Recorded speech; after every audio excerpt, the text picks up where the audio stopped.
Today I'm going to talk about fibroid. Fibroid is a non-cancerous disease that occurs in or outside of the womb, also known as the uterus, can be caused by hereditary or race, in which black people are more prone to have this fibroid compared to the white people.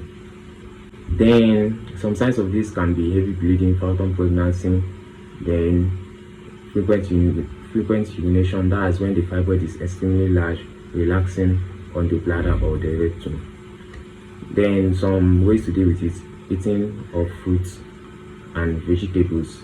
Actually, fruits regulate hormones, so fibroid feeds on hormone known as estrogen. So fruits regulate these hormones, so it's good, advisable to eat fruit. Then for exercise, it's also necessary too, because when there is excess fat in the body, it will lead to the production of estrogen, in which the fibroid will feed on to expand and grow large. So there are some location of this fibroid in which it can be located outside of the womb, that's subserosal. Then when it's located inside of the womb, that's submucosal, and when it's located at the muzzle of the womb, that is intramural.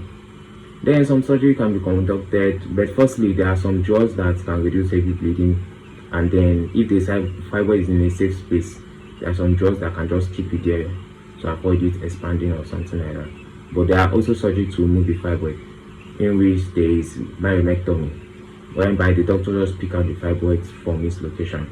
Then there is also laparoscopy, the use of camera to remove the fibroid, in which it's safe for the person to still get pregnant. Then there is uterine fibroid utilization, in which they cut off the blood supply of the fibroid, and then the fibroid will shrink and die off. Yes. So there is also hysterectomy, that's the removal of the womb entirely, like for those that are done with childbirth, so that it will be totally safe. The fibroid won't be able to grow. If that was actually submucosal type of fibroid, you get. So if there's any other question you can drop, and then any other disease you want to talk about, you can also drop that too. So keep your body safe and stay safe.